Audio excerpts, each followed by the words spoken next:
ഒരു വെറൈറ്റി പള്ളിയെ നോമ്പെടുക്കാം. പക്ഷേ ബോയ്സ് ആ പോലത്തെ നമുക്കും വേണ്ട. പക്ഷേ പോണേ സമാധാനത്ത് പോയി നമ്മൾ സേഫ് ആക്കേണ്ട കുറച്ച് കാര്യങ്ങൾ. നമുക്ക് അറിയിക്കാനുള്ള ചിക്കൻ പോള ജ്യൂസ് അടിക്കാനുള്ള ബത്തക്ക ഓൾ സെറ്റ്. ഓക്കെ ഞാൻ ചേച്ചിനെ കണ്ടപ്പോ എന്നെക്കാട് ഫാൻസി ചേച്ചി. അതുകൊണ്ട് നമ്മൾ എന്ത് പെടുന്ന പെട്രോൾ അടിക്കുന്നില്ല.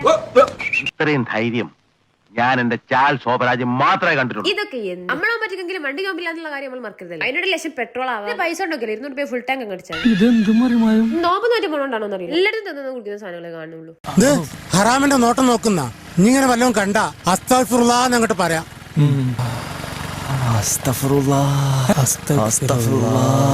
ഓന്റെ എലി കണ്ടാ തോന്നുന്നു ഓനക്കുള്ള ബിരിയാണി കൊണ്ടാണ് ഞാൻ വരുന്നത്. ഓൻ നമ്മളെ ഫാനാണ്. പേഴ്സണൽ നീലക്കുയിലാട്ടെന്ന് ചോദിച്ചു നടക്കവന്. പിന്നെ ദൂരം കഴിക്കാൻ പള്ളിയും തരും. 2.5 കോഴിക്കോട് കാണാത്ത പല സ്ഥലങ്ങൾക്ക് കാണാം. സ്ഥലങ്ങളൊക്കെ ഗൂഗിൾ മാപ്പിൽ ഉണ്ടോ എനിക്ക് ഇപ്പൊ സംശയം. പിന്നെ സമയം കഴിയുന്ന ആൾക്കാരെണ്ണം കൂടാൻ തുടങ്ങി. അങ്ങനെ എങ്ങനെയൊക്കെ ഒരു പള്ളിയിൽ എത്തിക്കണം. എവിടെ പോയാലും നിസ്കാരം ഇട്ടൊരു കളി ഉണ്ടായിരുന്നു. ഞങ്ങൾ സ്വാലിത്തായ ചേത്തമാർക്ക് ഞങ്ങൾ പെട്ടോളാണ്. പണ്ടൊക്കെ ടി വി നരകപ്പെട്ടി എന്നായും പറയും. നരകപ്പെട്ടിക്ക് എന്താ പള്ളി കാര്യം എനിക്ക് മനസ്സിലായി. അല്ലെങ്കിൽ പിന്നെ നേരെ ഫസിന് കുപ്പായിരിക്കണം അങ്ങോട്ട്. ഓന്റെ സെലക്ഷൻ കണ്ടു. ഓന്റെ വീട് വെളിമണ്ണ ഭാഗത്ത് എടവുമാണ് എനിക്ക് നല്ല സംശയം. പോപ്പിൻസ് തൊട്ടായി പോലും തോറ്റു വന്ന കളക്ഷൻസ് അവിടെ.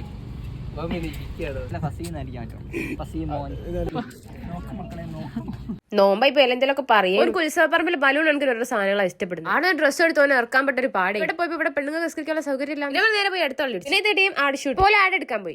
പിന്നെ വേറെ പണിയൊന്നും ഇല്ലാത്ത വണ്ടിമേൽ കുറച്ച് അങ്ങോട്ട് ഇങ്ങോട്ട് ഉലാത്തി കളിച്ചു.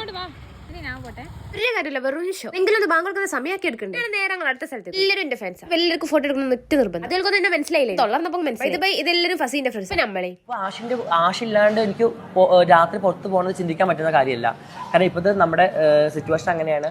അങ്ങനെ അവസാനം നമ്മൾ ലക്ഷ്യസ്ഥാനത്തെത്തി. ചാടി കയറി ഇരിക്കാൻ പോയപ്പോഴാണ് മനസ്സിലായത് ഇത് ആണുങ്ങൾക്കുള്ളതാണ്, സ്ത്രീകൾ അപ്പുറത്താണ്. അങ്ങനെ പിന്നെ ബാങ്കിന് വേണ്ടിയുള്ള ഒരു കാത്തിരിപ്പായിരുന്നു. ഭക്ഷണം മുമ്പിൽ വെച്ച് കുത്തിയിട്ടാണെന്ന് അറിയില്ല. അല്ലെന്നും അല്ലാതെ ഒരു ദിക്റല്ലായിരുന്നു. ഞാൻ ഉണ്ടാക്കുന്ന സമൂസ അല്ലാണ്ട് ഇത്ര ടേസ്റ്റുള്ള സമൂസ ഞാൻ വേറെ തിന്നിട്ടില്ല. നമുക്ക് ആസ്വദിച്ചൊക്കെ തിന്നുമ്പോൾ എല്ലാവരും തിരക്കിട്ടാണ് നിസ്കരിക്കാൻ പോയി. പിന്നെ ആ പോയി വണ്ടി നിസ്കരിക്കാൻ എടുത്ത് വന്നു. ഒരിടത്ത് വന്ന് നോക്കുമ്പോണ്ട് എല്ലാവരും പാടെ ജമാഅത്തെ നിസ്കരിക്കുന്നത്. ഇനി അതുമ്പാടെ ഇരട്ടി കൂലിയാലോ വെച്ച് ഞാൻ വേഗം ഒരിടത്ത് കയറി നിസ്കരിച്ച് മതിയപ്പോ സംഗതി പാളിയത് മനസ്സിലായത്. നോക്കുമ്പോൾ വലിയ മാം അപ്പുറത്തേക്കുന്ന മുല്യാരാണേ. അങ്ങനെ നല്ല പഠിച്ചോ 2 മാരി പാട്ട് കൊടുത്ത്. ഓനോട് 100 വട്ടം ഞാൻ പറഞ്ഞു ഞാൻ കൈമ പിടിച്ചോളാം. കൊണ്ടേ കുടുക്കിട്ട് പറയാൻ നമുക്ക് മുറിച്ചു സാധനം നമ്മൾ ഊരിപ്പിച്ചു. പിന്നെ നേരെ പോയി ഫുഡ് കഴിച്ചു. ഹലാക്കിന്റെ സാധനം ഇപ്പൊ തിന്ന് ഇനി പൊരേ പോയി തിരുന്നാലും ഒരു സമാധാനം കിട്ടും. നോമ്പ് സിനിമാ കഥയും പറഞ്ഞ് ഇരിക്കല്ലോ. പെരുന്നാൾക്കോടിയാണേ. നിങ്ങൾക്ക് എല്ലാവിധ ആയുരാരോഗ്യ സൗഖ്യങ്ങളും നൽകട്ടെ. അല്ലാഹുമ്മ ഇന്നി അസ്അലുക 100K ഫോളോവേഴ്സ്.